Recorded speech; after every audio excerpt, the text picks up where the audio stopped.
Karate is back in the valley. I cannot wait. I watched season 6, the first part of Cobra Kai. Spoilers in a little bit, so no spoiler. Make sure you like this video, save this video. I'm going to be doing a lot of theory videos for this season, given this is the last season. But let's just talk about Cobra Kai as a whole. When I watch this show, I just thoroughly enjoy it. It's corny, it's cheesy. There's nothing crazy about it. The plot isn't that crazy. It's a really easy show to digest, a show to watch. It's a great show to just have a good time with, and I watched all 5 episodes of part 1. Yes, there are only 5 episodes.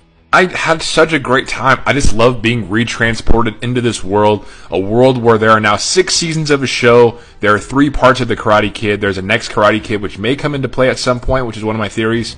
But so far this season explores the world. It explores more of the lore of Miyagi himself, and there's more to him that meets the eye. And it gives us a tale as old as time. Daniel LaRusso against Johnny Lawrence.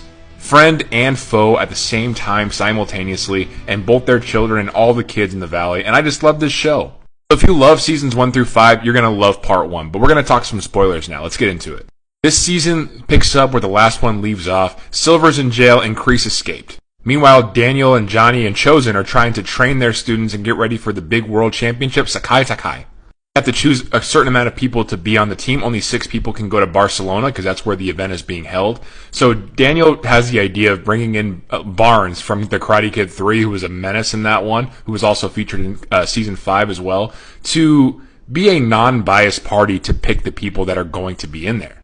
Of course, the 6 that we get Hardcore 4, we get Tori, we get Sam, we get Miguel, and we get Robbie, and then we also get Devin, who was the girl who was in Eagle Fang the previous season. She does cheat to get hers. She gives laxatives to Kenny, which is just like horrible, and then Dimitri overpowers Hawk. So Dimitri and Devin round out the top 6. Then it gets even crazier because they have to now compete for who's going to be captain. So we get, again, Robbie versus Miguel, and we're going to get Sam versus Tori.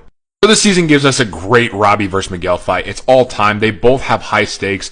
Robbie wants to do it because he feels like there's nothing else in his life, and he wants to make sure that this is something that is excellent for him, because when you're captain of the team, there are accolades that come with that. There's a certain amount of cachet. So he wants it, but also Miguel wants it because Miguel didn't get accepted to Stanford University, and he feels like him being the captain and going to this world championship for karate will give him the upper hand for later admissions to Stanford University. So they fight. It's a great fight. It's a wonderful fight. Robbie finally winds up beating him in an actual competition, and then Robbie's going to be the captain. And then you get a good old-fashioned Sam versus Tori fight. And unfortunately, the night before this, Tori loses her mom. Her mom is dead, and you can tell Tori is visibly upset. She's not in the right state of mind. So it becomes a violent fight. Like, Tori really goes after her, and Sam seems kind of surprised because they had squashed their beef from the previous seasons. But Daniel LaRusso, his wife, figures out that Tori's mom died, so Daniel tries to start the fight, and Johnny and Lawrence are beefing once again. But all this leads to Tori leaving. She had talked to Kreese a couple of episodes before, and Kreese is like, when push comes to shove, they're going to make sure that LaRusso's daughter is the forefront, and they're going to push you to the side. And then with everything going on, her losing her mom, her not being in the right headspace, she makes a rash decision. And episode 5 leads with Tori being on Cobra Kai once again and being one of their champions and being their only girl over there. And of course, Kreese is revealed to be there as well. But because they're in Barcelona, Spain, they can't really do anything about it, and there's no extradition. But yeah, this is where it leaves us off, and now we have to wait until November to watch it all. After all the progress that Tori made, she really went back on it just because one thing happened. And it's not even anyone else's fault. Like, her mom died and she was not in a good state of mind, so she goes back to what she thinks is more comfortable for her.